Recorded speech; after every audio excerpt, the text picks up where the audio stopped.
What's up, everybody? This is the Booch, and welcome to episode 4 of the Boochcast reviews, Darkside of the 2000s. And this week, once again, I'm riding solo, and this time we got a topic that, if you've watched the last 2 episodes, you know I've touched on this a tiny bit. Well, this week we're definitely going in deep and in depth into this particular topic. And that topic is, of course, TMZ Paparazzi Gone Wild. That's right. We are getting into the world of paparazzi news reporting, something that went insane in the 2000s, and something that was very interesting to see in this review. A lot of people who now, all these years later, suddenly have remorse for the malicious stuff that they did. So I got nothing else left to say here, so we're just gonna get it started. In the early 2000s, a tenacious TV analyst launches TMZ, a show business website meant to dial the heat up by bringing celebrities down. So this was really the foundation of TMZ, was to attack celebrities. That is the only reason this exists. It's not about reporting the truth. It's not about rebelling against mainstream media. This was specifically designed to attack celebrities. They were meant to be a target for this publication. It's the dawn of entertainment reporting as a contact sport. They covered everything, the good, the bad, and the bloody. But soon, it'll leave a bad taste in people's mouths. In order to be successful in this business, you have to be an asshole. And Harvey Levin was really good at being an asshole. Because the reason this is a contact sport is because these, like I said, the paparazzi, they're shoving cameras in people's faces. They are running and chasing after these celebrities to get the good shot, to ask the deplorable question, to catch these celebrities at their most vulnerable. And in order to do that, you have to be an asshole, because only a total asshole would want to videotape somebody at their lowest point. You got to be a piece of shit to do that. At the turn of the century, the celebrity gossip business is thriving. The paparazzi, despite contributing to the death of Princess Diana in 1997, remain relentless in their pursuit of those in the public eye. So that's how bad the paparazzi got, to the point where they did not directly kill Princess Diana, but they had a major role in it. Like, someone died as a result, but that wasn't enough to stop them.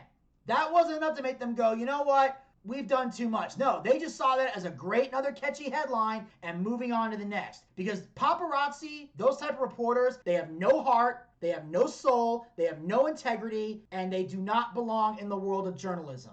Nobody that is considered a paparazzi member should be a journalist. I put them in the same category as, like, the wrestling journalists that are completely full of shit. Like, these guys make Dave Meltzer look like Walter Cronkite. That's how fucking sad it is. But the most salacious stories, once relegated to grocery store checkout rags, now have a powerful new home: the internet. Just plug in the phone line and you can go online. And a new breed of celebrity gossip reporters does just that. Now, some of you are laughing, some of you are looking at me like, did he just say plug in the phone line? Yes. In the late 90s and 2000s, for a period of time, that was how you accessed the internet. You had to connect the computer to a phone line, and your internet bill was basically your phone bill. And that's why eventually they had to change it, because people's phone bills were going through the roof, even if they weren't making a lot of phone calls. And it sounded like a loud-ass fax machine whenever it would come on. It would be like,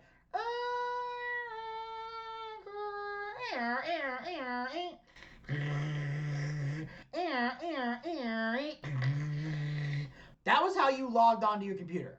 And then you would hear, welcome, you've got mail, if you got email.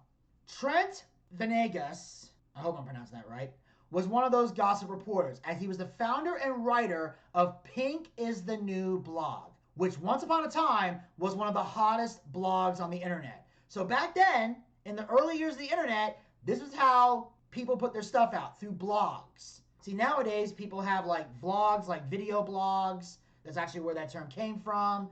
Some people have social media and everything else. But before any of that existed, the way you reached out to people was through blogs. People created their own blogs and their own ways of expressing their opinions and writing reviews and contributing to stuff. Some of the blogs were fun to read, some of them were just garbage. Bloggers like Trent discover early on that their audience is especially interested in the comings and goings of LA's rising female stars. Trent covered the Hollywood it girls: Paris Hilton, Britney Spears, Christina Aguilera, Lindsay Lohan, and Hilary Duff. He would try his best to post nice stuff about them, or at least try not to be too shitty. So, Trent, despite everything I've said about blogs, he tried his best to be one of the good ones. He was trying to not attack these celebrities. And he said too shitty because sometimes these female celebrities, and this is where I'll play devil's advocate for a second, they do bring some of this controversy amongst themselves. Because people like Paris Hilton, Britney Spears, Lindsay Lohan, we talked about the Holy Trinity or Unholy Trinity last week, where they were all about getting the paparazzi's attention. They lived for the paparazzi's attention. So it was hard to have sympathy for them, especially Paris Hilton. She's a massive cunt. Like, she's my least favorite out of everybody here. I at least have respect for the other four. I have no respect for Paris Hilton. I think I established that last week. And if you see the look on Zach's face, he was not too happy that I said disparaging things about Paris Hilton. But I don't give a fuck. I'm going to continue to do so. She's a stupid, spoiled whore who's never had to work a day in her life. The other four at least had to work for what they had, even if they fucked their lives up. But yeah, shout out to Trent for posting nice stuff and trying to cut the shittiness back, even though at times, like I said, they might have made it difficult. Then there was Lainey Lou's blog, which took a more sarcastic, snarky tone to the observations and analysis that we were making about celebrities. In the 2000s, she started LaineyGossip.com and admits to being a piece of shit for the things that she wrote back then. But it didn't occur to her to be conflicted when Diane Sawyer is sitting across from Britney Spears, slut-shaming her. This is the way we were going. And unfortunately, she's right to an extent. Now, Lainey, I'll give credit where it's due. Like I said, she's able to admit that back then she was a piece of shit. And she has remorse for the things she wrote back then. And here's the thing. If you can have remorse, if you can look back on mistakes you've made in your life and admit, hey, I was a piece of shit back then, but I'm a better person now, and I've been able to change my life, I can somewhat understand that. I can be sympathetic to someone who looks back on their lives and admits that they did wrong things. Because none of us are perfect. It's the person who makes a lot of mistakes and doesn't own them that's a problem.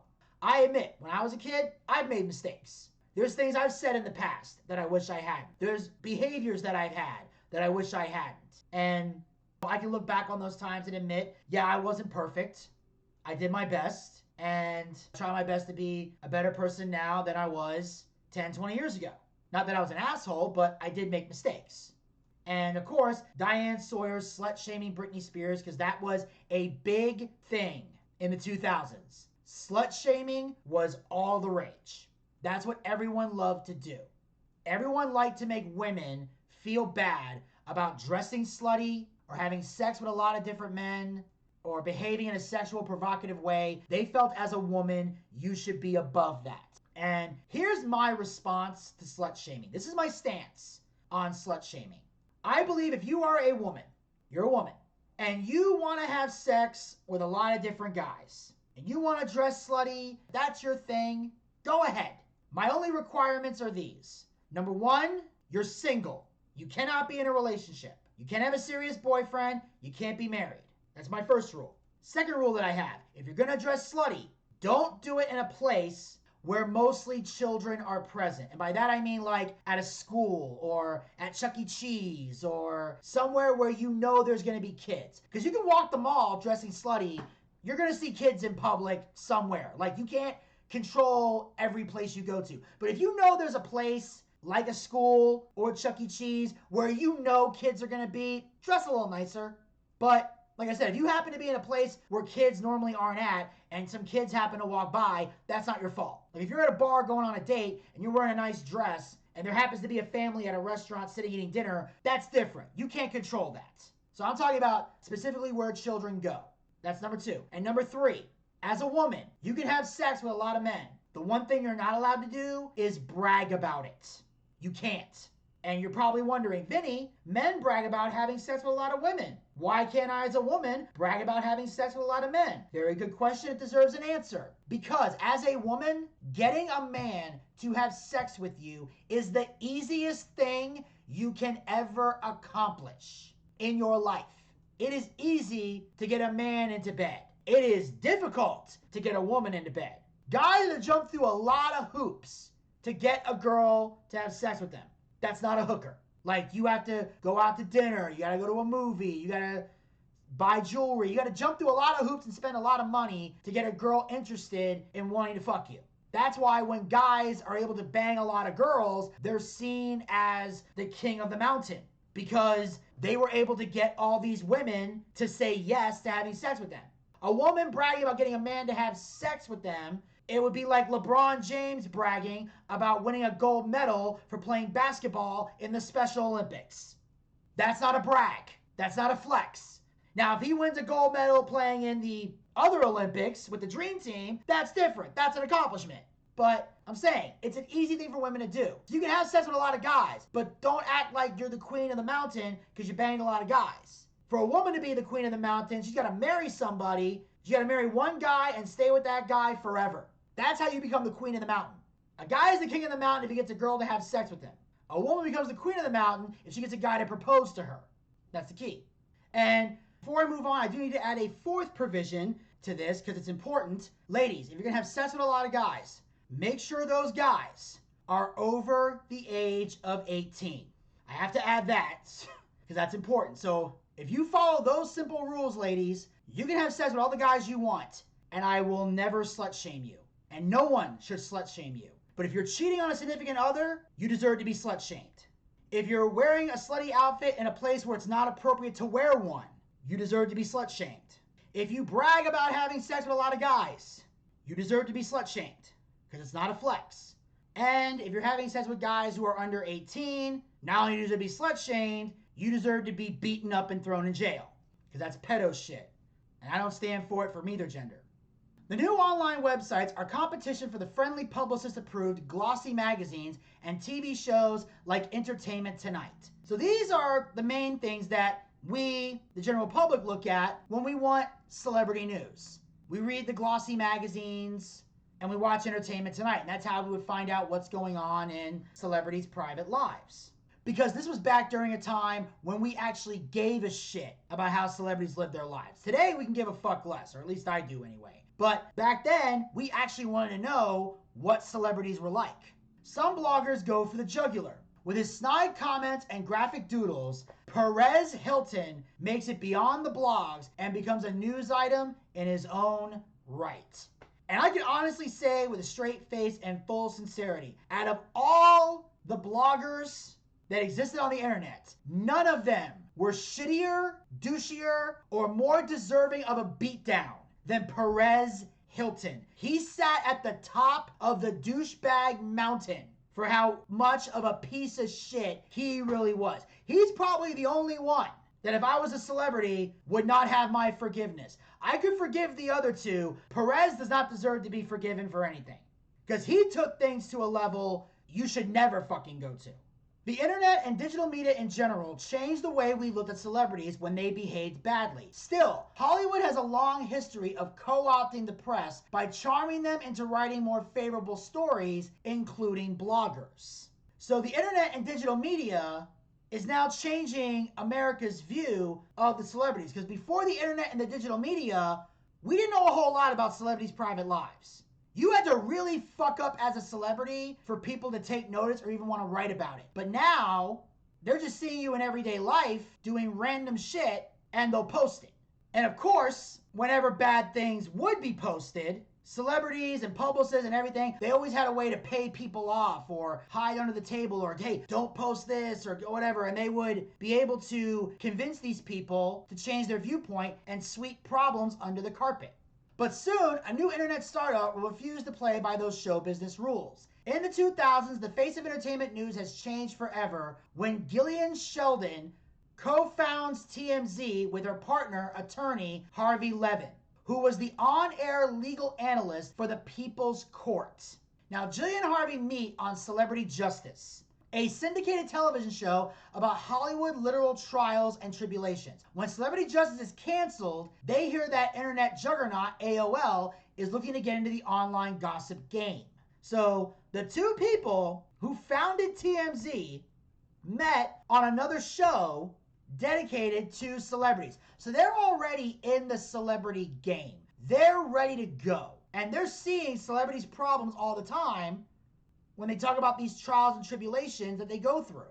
And when they hear AOL wants to get into the game because they see a market for it with all these independent bloggers, they decide, hey, we need to have a chat with AOL and get something going. It is officially founded in the summer of 2005, TMZ, which is a big year for entertainment news. Rap mogul Suge Knight gets shot, Kanye West targets the president, and Tom Cruise is in love with Katie Holmes. They had celebrity news 24/7 as they weren't committed to a time slot like the shows on TV. So the TV shows like Entertainment Tonight and everything else, they have a time slot. You're on from this time to this time. So you gotta get all your stories in on this day. Whatever you don't cover, you go to the next day, or you throw away if something bigger comes up. With TMZ, they're on the internet. So they're running around the clock finding stories and posting them. And of course, Suge Knight getting shot, that was a big moment, especially in the rap community, because Suge Knight was not very well liked. And Kanye West, of course, they're referring to when Hurricane Katrina hit, and there were celebrities that were trying to convince people to donate money to help relief funds and help get New Orleans back on its feet. And there's a moment where Mike Myers, who we all know from the Austin Powers movies, and Saturday Night Live, and Kanye West are talking. And Mike Myers is being very serious, very sincere. He's not doing characters or bits. And all of a sudden, out of nowhere, Kanye West yells, "George Bush doesn't care about black people." And you see Mike Myers looking over like, what the fuck? Like, dude, don't get me involved in this shit. I'm just trying to talk about Katrina. And Kanye went insane. Because back then, Kanye West was still kind of a liberal. He wasn't a right-wing Trump supporter yet like he is today. So back then, he genuinely hated George W. Bush because he felt like he didn't care about black people. Because a lot of black people were living in New Orleans during Katrina. So he felt like George Bush wasn't caring about Hurricane Katrina because it was mostly black people living in that area where Katrina hit. And Tom Cruise being in love with Katie Holmes, we all know. Tom Cruise jumping up and down on Oprah's couch going, "I'm in love with Katie Holmes! I'm in love with Katie Holmes! I'm not gay! Go see my new movie! I'm in love with Katie Holmes! I'm not gay!" Okay, so obviously that wasn't Tom Cruise. That was a parody of Tom Cruise done by Stewie on Family Guy, but you get my point. Harvey originally wanted to name the show Pop Salad, but it got turned down. Instead, they go with TMZ, which is short for 30-Mile Zone, which is an old movie studio term for an area around LA that allowed crews to charge more for working outside of it.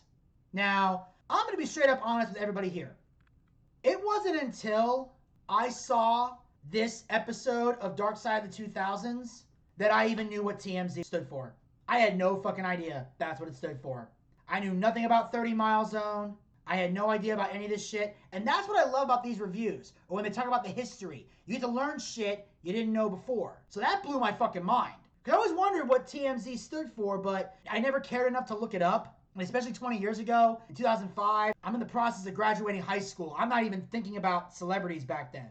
Back then, all I cared about was getting my driver's license and being captain of the varsity wrestling team.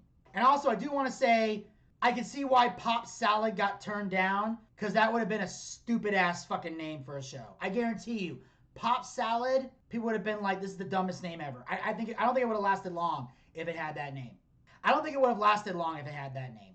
The 30-Mile Zone was meant to encompass everything that happens in Hollywood and beyond. An especially ambitious task for the small crew launching TMZ. Gillian, Harvey, his assistant, a court runner, and 2 editors. They also had young college graduates and young people who just got on the phone. So they were basically answering the phones and working out of the office. But right now in TMZ, this is the startup of getting the company moving. This is who's the foundation of TMZ and where it started. Lacking the staff to fan out across the city, TMZ finds the right kind of people to be their eyes and ears. They would ask valets to contact them if celebrities came in, and they would wait for them to come out and film them while asking questions. The videographers and photographers would mainly just hang outside of clubs and bars. So back then, they didn't have enough people to just spread out across the city. They had to get people to call them with leads and then send a person out there. And they used the valets, which is perfect because every celebrity goes to a place that requires valet parking. And also, most clubs and bars in LA are valet parking anyway. So you see the celebrity coming up. They hand you the key. You say thank you. You tip off TMZ. Hey, Lindsay Lohan's here. Boom, they show up, ready to go. And you're just hanging outside waiting. Because obviously they can't go physically into the restaurant. That's against the law.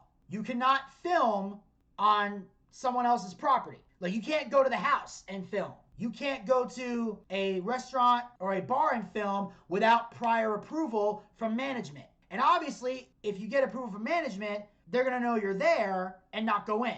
So they had to be outside on the street on public property because there you can legally film. As much as we all hate it today, there's no law that says you can't film something in public.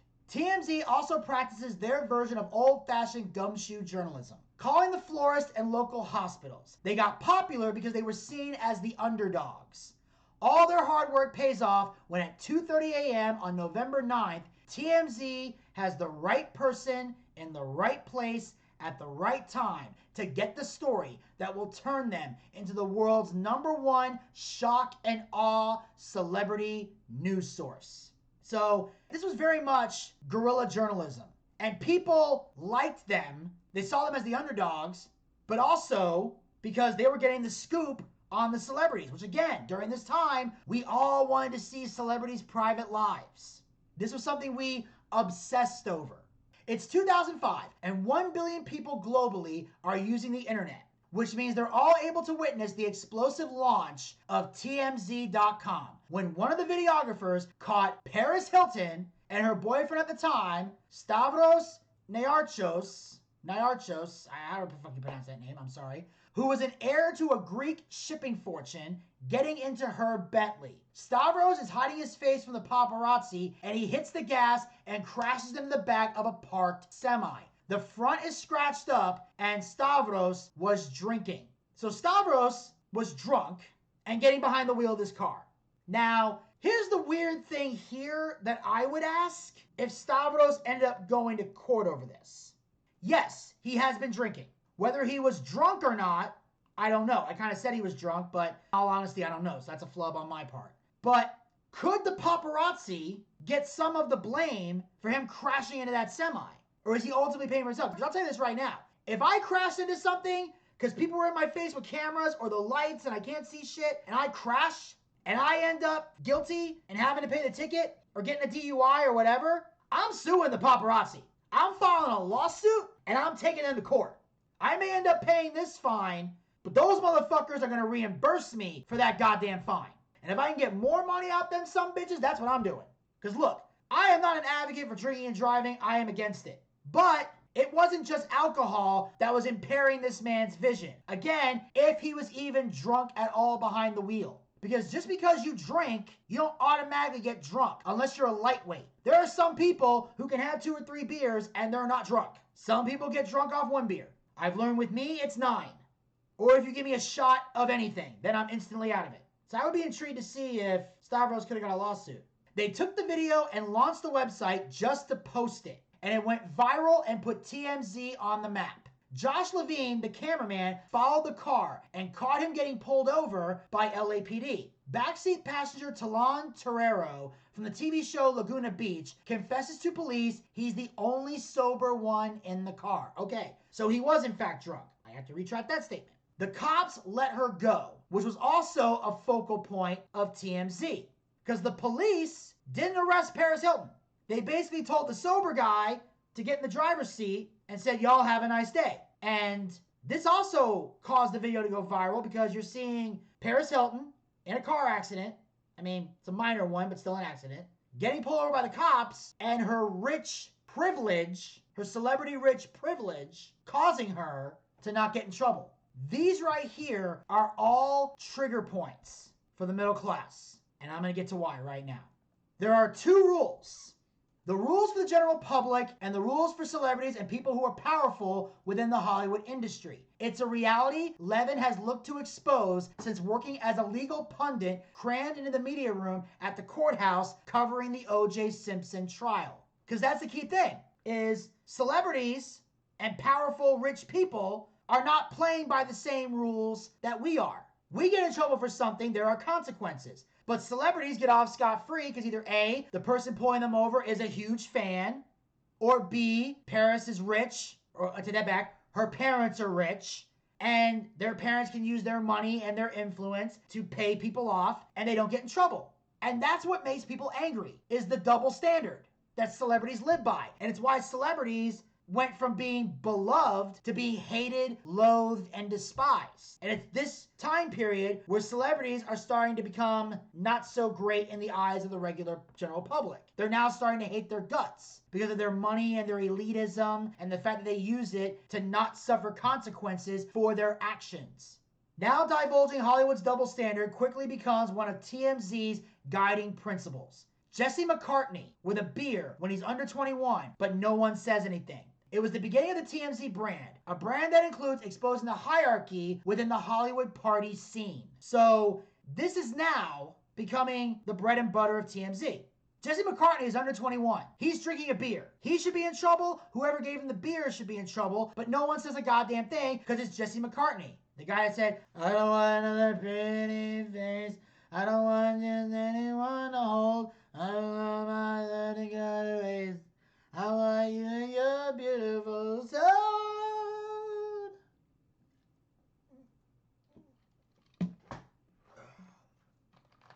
Nurse, barkeep, another beer, please. Using actress Tara Reid outside the nightclub Hyde as a foil for TMZ's poster child, Paris Hilton. Paris and Kim Kardashian, who weren't famous yet, got instant access to the club while Tara was still waiting to get in.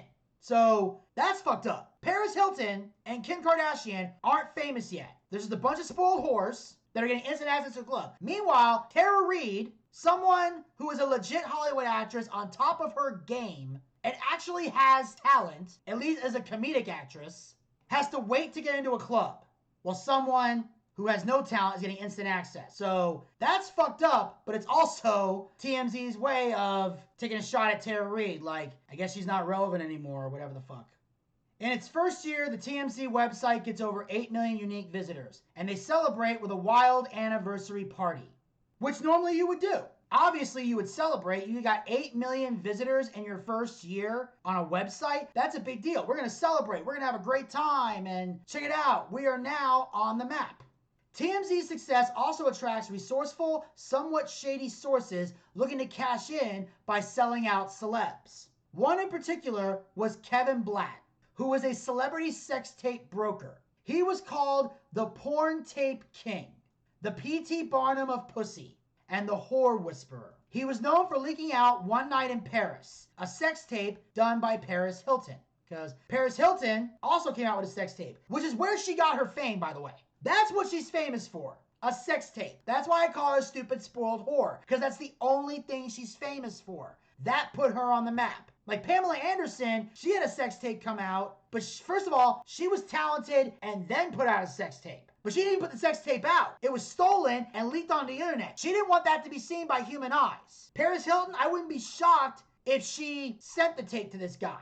But that's how Paris became famous. So they're using Kevin Blatt to also get a lot of info, because Kevin Blatt's the kind of guy who wants to sell out the celebrities. He's got a grudge against celebrities, and he wants to see them get knocked down a peg like everybody else in the world. He got a finder's fee whenever he tipped off TMZ that there was a celebrity sighting. He got $100 each time. He also paid off valets, busboys, and waiters to give him info. He paid in cash because cash was a guarantee that he would get a call back. Because cash is king. Because you can write somebody a check, but you don't know if that check is going to clear or not. And trust me, if you're someone who's getting a check from a place that's not a major corporation or a company, you get nervous. Trust me, I've had people bounce checks on me in the past. I've had some comedy shows where I've been paid in a check, and I've had to hold on to the number in case that check bounced, and I had to go back and track somebody down. Now, thankfully, in the world of comedy, I haven't had any checks bounce.